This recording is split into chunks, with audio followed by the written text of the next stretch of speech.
Basically, so that's me, okay? I've copied and pasted these links into the chats for you. Feel free to have a look later if it resonates.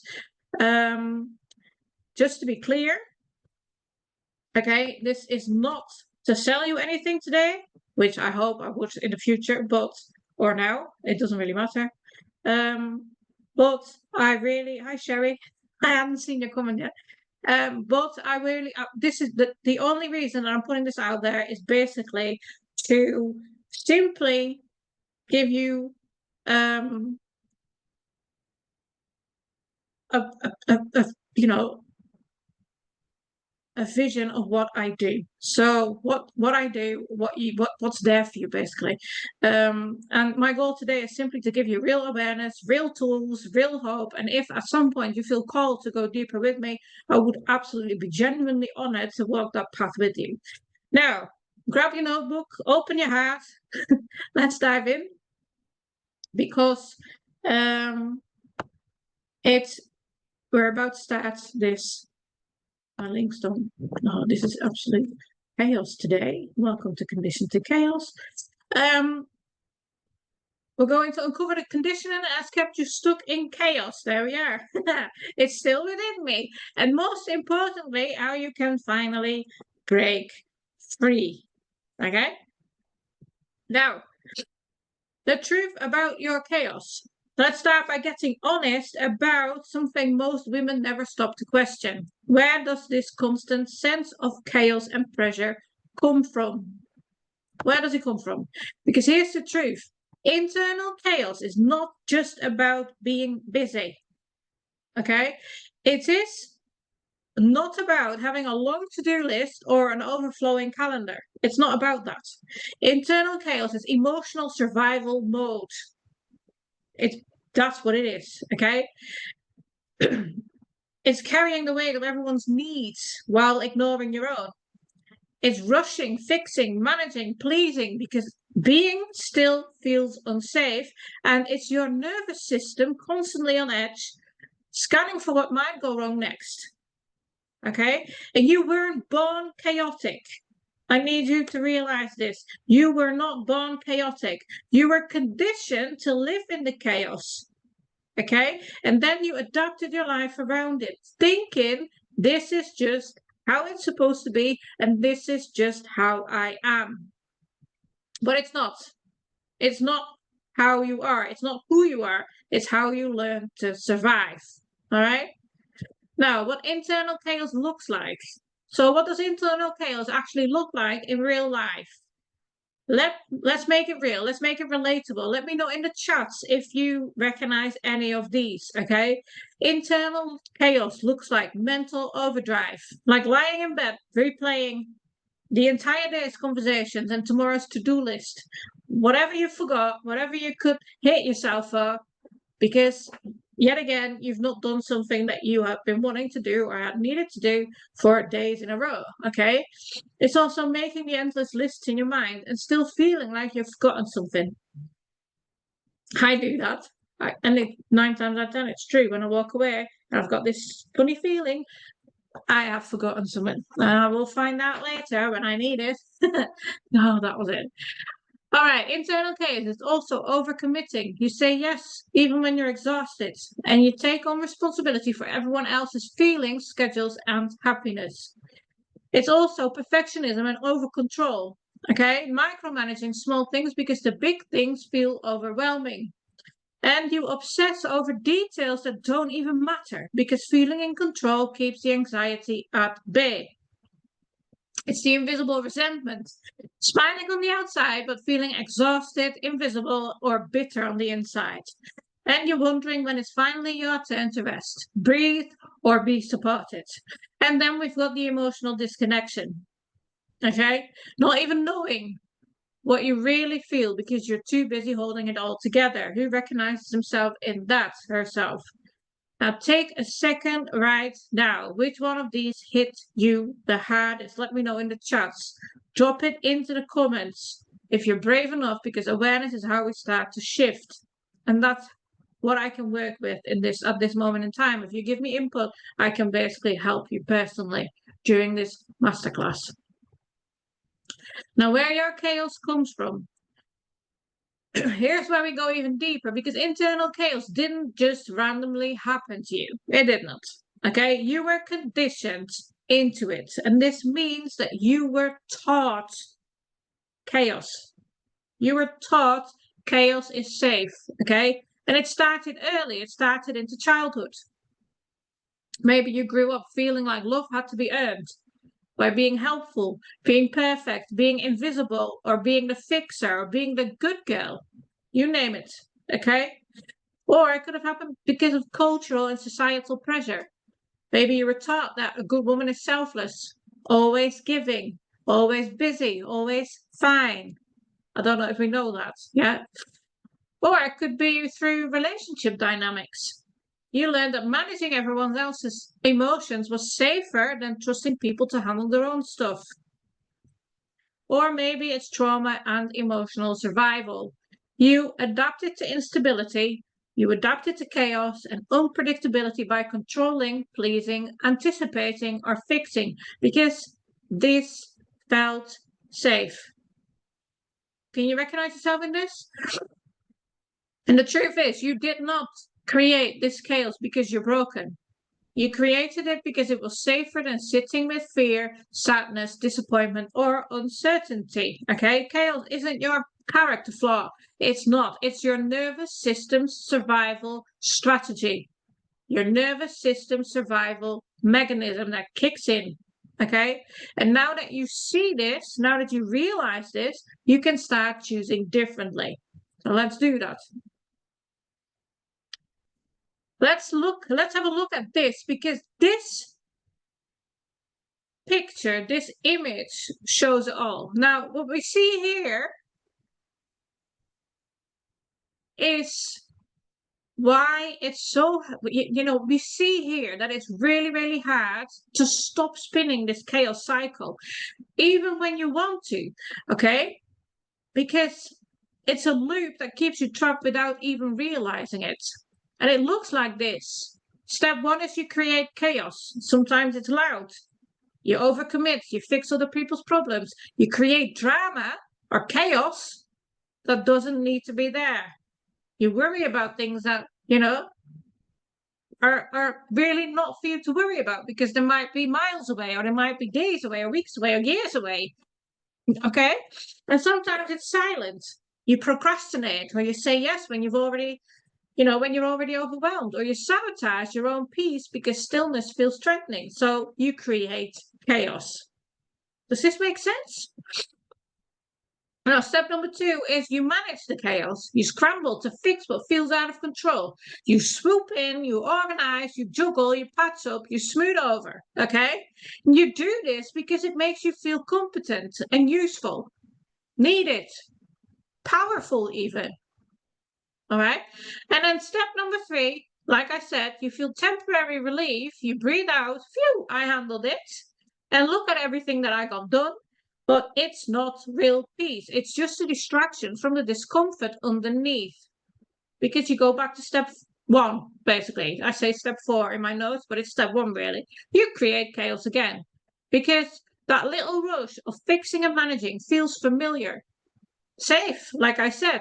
You convince yourself, I work best under pressure, or busy is better than bored, or I go funny in my head starts running when I sit down. And that's how the cycle starts all over again. Now, pause for a second here. Does this sound familiar to any of you? Drop me a comment if you recognize yourself somewhere in this loop. No shame here, only awareness.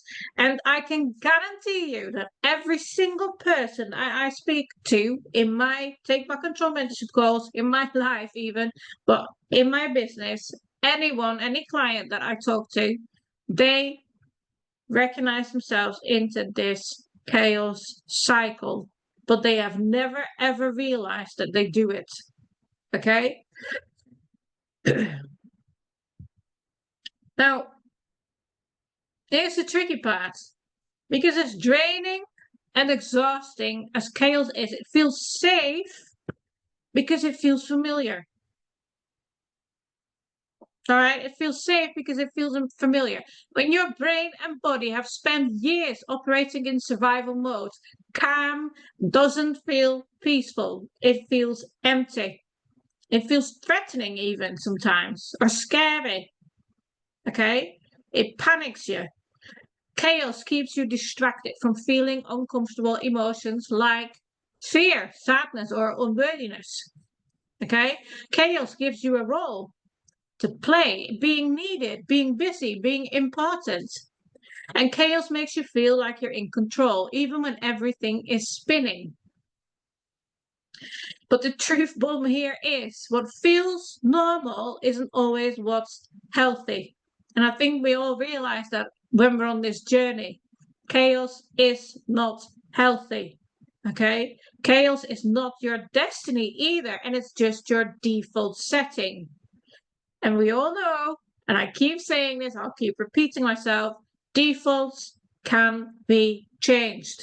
When you become aware enough to start choosing differently, defaults can be changed. Okay? Now, how did your past condition you? How your past conditioned you to create chaos. So now that we've unpacked how internal chaos shows up and why it traps you in this cycle, let's take a look at how it started. Because your chaos, it didn't just appear. You weren't born, you weren't born with it. It didn't just appear. It was shaped over time by what you lived through and learned. Okay? Because you weren't taught how to process fear, sadness, anger, or shame. You were not taught these things. You were taught to suppress emotions, to tough it out, and to stay busy, stay productive, stay quiet, whatever it is that you were taught, but it was not to show fear or show that you were sad or angry or ashamed or you name it. Maybe you heard things like stop crying, you're fine, or don't make a scene, or good girls don't cause problems. Or maybe emotions weren't talked about at all. They were just ignored, which is a big thing. How if you think about it, how unimportant or uncared for did you feel if things were just ignored? They weren't there. They were not acknowledged whatsoever. When emotions do not have a safe place to land, they find other ways to come out. Through overworking, through overthinking, through overcontrolling, through panic attacks, through anxiety. All these things are there because they, at one point in your life, you taught them to yourself because they made you feel safer than the other option. Does that make any sense? Now let's look at chaos as a coping mechanism. Chaos as a coping mechanism. What happens when you're never taught how to process what's hard? What happens? You basically find ways to survive instead of feel. And that's where the chaos comes in, okay? Chaos becomes a distraction from fear and sadness, a way to stay busy so you don't feel unworthy or unseen, and a way to numb out instead of sit with uncertainty. And it's safer to be stressed over a full calendar than to sit quietly with the fear that you're not enough. Right? Now, I need you to hear this because chaos isn't a weakness. It's not. It's simply old programming that helped you at one point in your life, and it became an emotional survival mechanism that kicks in whenever you feel unsafe. Now, I've got some real world examples. A client of mine learned early that being productive meant that she was being loved. She grew into an adult who overcommitted constantly because if she wasn't busy, she felt absolutely worthless. Okay. And another client of mine grew up avoiding conflict at all costs. And as an adult, she smooths over everyone else's emotions, even if it meant abandoning herself. Okay. Now, let's do a quick reflection exercise. Let's ground this into your own life. Take a moment and reflect. What's one emotional survival tactic you learned growing up?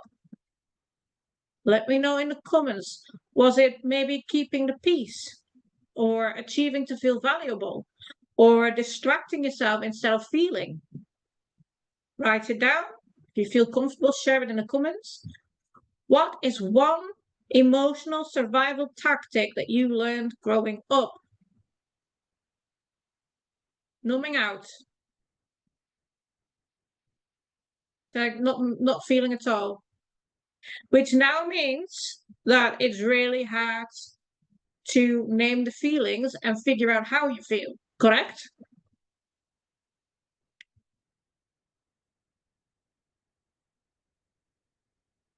Yes, it's real. When you've learned, when you've taught yourself to numb out, because that felt safer and, well, almost happier or better than having to feel that you were, I don't know, not acknowledged, not seen, not heard, means now that if you want to go back to actually feeling, you can't. You cannot name the feelings that are going through you. Yes, you became disconnected. Exactly. That's exactly what happens. Does it make sense? No, Peggy's in the program, so she is better able now to describe these things, which helps. Thank you. Right, okay, so reminder, I need to remind you of this. There is no shame here, okay? This is not about blaming your past. It's about understanding the roots so that you can finally pull them out and plan something better. It's that simple, okay? Now, we've done this in the last couple of weeks. The awareness creator, the 4-step awareness creator. I'm pulling it back in a little bit tweaked towards the overall, because what we've done in April is we've had 4 trainings that were all connected to conditioned chaos. Okay. It was about the chaos that we're stuck in. It was about why we keep choosing that chaos. It was about how we control things and what would happen if we let go of that control. Okay. Today is about all of that. So we're looking at the full picture, conditioned to chaos. Okay. So now we're looking at the overall picture with this 4-step awareness creator. If you want the 4-step awareness creator, that's for today. Please let me know in the comments and I'll make sure that it comes your way. Because now that you understand your chaos is conditioned and it's not who you are, you need a real tool to interrupt it on purpose, okay? And that's what this tool is for. It's a simple 4-step reset that you can use anytime that you feel yourself spiral into chaos again. All right. Peggy says, yes, please. I'll make sure it comes your way in the next couple of days. Now, here's the roadmap on this slide. Step number 1 is awareness. Obviously, we're creating awareness. We're catching the pattern early. Okay. Now, step number 2 is understanding. Where does it come from? Understand where it really comes from, okay? Step number 3 is rewriting. We choose a different response. We step away from the automatic response and the automatic patterns that we've always, always did and always dealt with. We're basically choosing a different response. And step number 4 is reinforcement, practicing the new pattern, because that's how we do it. Okay. And this is how you start choosing peace over chaos. Hence my program's name, the Peaceful Chaos Method, because I believe that the outside chaos is absolutely never ever going to go away. It is how we deal with it within ourselves. And that's how we can make it as peaceful as we want. But we do need to We do need to name it and go through it. We need to go through the healing process, don't we, Peggy? I mean, you've done it. You've been there. It's not been easy, but how different is your life now to what it was 9 months ago? Right. Peggy says yes. I'm presuming that means very different. Right. Step number 1, creating awareness. Okay. When you feel that familiar grip, you know, the urge of control, the urge to fix, the urge to prove yourself, or to make sure that other people are not going to, you know, have an opinion about you, you need to pause. We need to catch that pattern early. So we step back. Okay. I need you to ask yourself 3 different questions. I need you to ask yourself what's actually happening inside me right now. What's the panic? What's the urge that I feel? I know when you've taught yourself not to feel anymore, to basically numb out, this is extremely, extremely challenging. And I know that. Peggy's been there. Okay, sorry, Peggy, I keep dropping you in it. I'm in the best mental mindset ever. No noise in my head, just peace, no more overthinking. And that is a big thing for you, Peggy, because you were a spiral when I first met you. It did not stop. Okay, and I'm not quickly lost in a spiral, but that, you know, you were capable of getting me lost in the spirals. you were the number 1 overthinker, I think. Anyway. So, 3 questions. You need to think about what's happening inside of you right now. So, if you feel the urge to control, the urge to jump in, the urge to fix, the urge to prove yourself, pause and ask yourself what's happening. What are you trying to avoid or control by reacting the way that you used to do? What are you trying to accomplish? Okay. And the 3rd one is this urgency real or is it just familiar? Okay.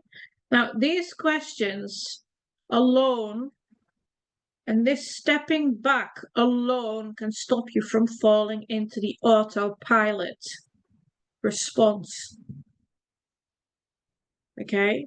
And you're not here to fix things yet. This step is just giving yourself space to catch it, to name it, and to actually see it, to become aware. Okay? Now, step number 2 is create understanding. I need you to get curious. As curious as you can be, as curious as me, basically. Because that's when the magic happens. We need to understand the root before we react. So where is it coming from? Understand where this reaction comes from. Where is it rooted? I need you to ask yourself, and again, 3 questions. What old fear or old story is being triggered here? You know, for example, you might have someone say something to you that makes you feel not good enough. And it triggers the old response of numbing out or pulling yourself back and become really quiet. And then your head starts spiraling. Okay? I need you to step back and ask yourself what old fear or old story is being triggered here. And it's as simple as I actually feel like that little girl again and that I'm not enough, that I'm not doing a good enough job. Okay? And that I disappoint others around me, which disappoints myself because I'm a people pleaser. Okay? This is the simple explanation. It doesn't need to be difficult. Then I need you to ask yourself, when have I felt this fear before? And what was I taught to do about it? And this is as simple as I felt it before when my parent said something to me in a nasty manner. They told me that I was useless. They told me that I didn't do a good job. They told me that I did something bad again and that I was a rebel. never listened, and that I should be the oldest and the smartest. Okay, this is when I felt this before. And it's really, really scary that these little things in life, and now still, if someone says to you something in a certain tone, it could trigger these things. Okay, it's easy, and it still happens with me as well. It's absolutely amazing how this works. What were you taught, or what did you teach yourself to do about it? I I pulled myself out. Fine. If you can't talk normally to me, I don't want to talk to you. But I will avoid this person for a long time after that until they show me that they're kind again. I will hide, basically. Okay. Now, the third question I need you to ask then is this reaction about who I am now or who I had to be then? And obviously, it was the little girl that I was back then because I had to hide myself. I wasn't good enough, and they didn't want to see or speak to me. They didn't want to deal with me. This was the way it was. Okay? Because most of the time, you're not reacting to what's happening in this moment. You're not. You're reacting to an old wound you've carried for years. And it's basically like it's ripped open again. And the defense mechanism comes up. So understanding interrupts the old emotional charge that you're dealing with in this moment of time. And that is really, really not related together. Now, step number 3 is I need you to choose a different response. Now that you've caught the pattern and understood what's really happening underneath, you're ready for step 3, which is rewriting, rewiring. And this is where you take all that awareness and understanding and use it to create breathing room before you react. So instead of defaulting into chaos or people pleasing, you give yourself space to make a different choice. Now let's bring this into a real life example. Imagine someone asks you to do something, but you're exhausted to the core, you're overwhelmed, or you simply just don't want to do it because you hate it. Okay? Without the awareness and without the understanding, you want to say no, but then because you're not aware of your old patterns, you're not aware of why you do things, and you're not aware, you don't understand why you do the things and why you react the way you do. You will try to say no, but really you can't because it's constantly it's disconnected and it fights each other, doesn't it? It's like in your head, there's a disconnect going on. You try, but you fail, and then you feel even more not good enough, and then you give in because it's easier. It's that whole loop that you're finding yourself in. Now, so remember, imagine someone asks you to do something, but you're exhausted to the core, you're overwhelmed, and you simply don't want to do it. Step 1 is awareness. Okay, you notice the tightening in your chest. You feel the old story starting. I have to say yes, or they will be upset. And step 2 is the understanding. You realize it isn't really about them. It's about an old fear of disappointing people and feeling unworthy. Correct? Now go to step number 3, rewriting and rewiring. You pause, you breathe, you get curious instead of react. You don't react. You get curious first. And you ask yourself, what would happen if I took a step back, got curious, and decided what I want to do? Okay? And if I said no to protect my peace, how would I want to say it? It's basically just taking a moment. And the way to do that is to say to someone, you know what? I'm going to think about this for a minute. I'll come back to you when I've done that without saying yes straight away. Okay? Because when you take that moment and you ask yourself these questions, take whatever time you need, you choose differently. Maybe you can then say, I appreciate you thinking of me, but I can't commit to that right now.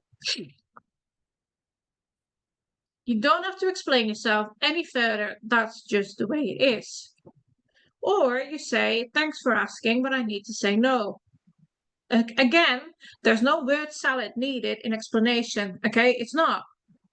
Like word vomit that then comes out, so that everyone's going to start feeling uncomfortable because you can't stop explaining yourself. And it is just really funny. Well, if you look at it, it's really funny, but it's not. It might feel uncomfortable at first. You might feel guilty. You might feel shaky because it's something that's really out of your comfort zone. But that discomfort isn't the end of the world. This discomfort isn't the end of the world. Yes, Peggy, you were absolutely terrible. Word vomit. Word salad. The way you want to call it. Okay? This discomfort is not the end of the world. It's the beginning of freedom. And I need you to start looking at it like that. Okay? Now, a quick tip is notice the feelings that come up when you say no. You don't have to push them away. You just have to move away. You are allowed to feel those things, okay? But do not take these feelings, these old conditioned feelings that pop up, don't take them for the reality because they come from something else. They come from the conditioning that's talking, and it's not the reality of today, all right? This is real rewriting. Okay, this is what healing chaos looks like in real life. You take one small, powerful, uncomfortable choice at a time, right, Peggy? And then step number 4 is reinforcement. Practice the new pattern. Because now that you've taken that small, brave step, step 4 is all about reinforcing it. Because changing how you respond doesn't happen once or after once. Okay, it happens in the tiny moments that you keep choosing differently over and over again. And only then you will be able to rewire your brain and make your brain aware that it's actually safe to do this. But you have to constantly do it over and over again. And it's not about doing it perfectly. It's about doing it consistently enough that your nervous system starts to believe, I am safe, even when I'm not controlling everything. I am worthy, even when I say no. And I am loved, even when I disappoint people sometimes. You're allowed to do that. Now, I need you to ask yourself, how can I take one small, different action today that reinforces peace over chaos? Let me know in the chat. It could be letting someone else handle something without swooping in to fix it. Or saying no without explaining yourself. Or sitting with the discomfort instead of rushing to smooth it over. What is one thing today that you could do? Let me know in the chat. The real magic is in the repetition. Every time you practice one small new response, you're not just coping better, you're rewiring your brain to trust calm over chaos. And that's how the cycle starts to break. One breath, one boundary, one tiny, uncomfortable, powerful choice at a time. Peggy says, choose yourself. It isn't selfish, it's self-love. Exactly. Nice one. Now let's recap. This is a 4-step process you can use anytime you feel yourself slipping back into chaos mode. Create awareness. Step number 1, catch the pattern early. Notice the tightening, the rush, the need to control before you act. I need you to create understanding, get curious about the real root. Ask yourself what all fear, all stories, survival instincts are showing up right now. What's taking over? Step number 3 is rewriting, rewiring, whatever you want to call it. Choose a different, empowering response. Pause, get curious, respond differently. One small, braver choice at a time. And step number 4 is reinforcement. Practice the new pattern daily. Be very conscious. The more you repeat small, peaceful choices, the more your brain starts to trust them. And the less you need chaos to feel safe. And remember, You do not break free from chaos by thinking about it. You break free by moving differently, moment by moment, even when it feels awkward, uncomfortable, or messy. And every single time you choose peace over panic, boundaries over busyness, and curiosity over control, you will be creating the life that you have been craving for like forever. And that's how real change happens. Now, before we wrap up, I want you to really hear this. If you're still here, listening, breathing a little deeper, feeling a little uncomfortable, you're already doing the real work. You're not stuck. You're not broken. You were simply conditioned to survive chaos, and now you're learning to choose peace. And that matters. Okay? And here's what I encourage you to do next. Rewatch today's session. I know it's a bit of a long one. It's not too bad, actually. The more you revisit these steps, the stronger your awareness becomes. Okay? I need you to reflect on one small shift you're committing to today. Not a huge life overhaul. That's not going to work. Okay? Just one new, different response that you can practice this week. It could be saying no to a request. It could be stopping to do something or swooping in when you feel the urge to do that. Okay? And I would like you to drop your biggest takeaway of today into the comments. Your reflection might just be the exact thing another woman here needs to hear or feel less alone. Okay? So share them in the comments, please. Now, if today's workshop masterclass resonated with you and you know you're ready for deeper support, here's how I can walk this journey with you. I offer a free Take Back Control mentorship call. It's not a sales call. It's a genuine conversation about where you are at, okay? It's a personalized one-to-one call to help you map out what's keeping you stuck and how to shift forward. No selling. And the link will be in the comments in a minute. It's already in there, actually. Then there's the Peaceful Chaos Method group coaching program for women who are done with surviving and ready to build lives anchored in peace, calm, and deep self-trust. Again, Peggy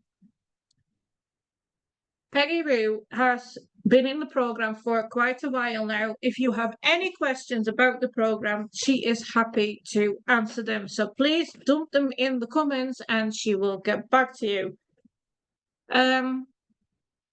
Again, the link is in the comments. And then I offer one-to-one coaching packages for those ready for personalized high-touch support and true emotional rewiring. And again, the link is in the comments. Peggy says self-awareness, accountability, self-reflection are difficult, but the rewards are empowering. Exactly. And you feel free. It's, I call my Peaceful Chaos Method the 5 steps, the 5 steps to freedom framework. Do you feel freedom compared to 9 months ago, Peggy? Again, this masterclass wasn't about selling you anything. You absolutely feel freedom. That's really, really, really good to hear because that's the goal. It's about opening the door. And if you feel called to keep walking through it, I'll be honored to support you. Okay? Now I'm going to stop sharing my screen so I'll blow up. Hello. Right. Let me just get this one. There. Right.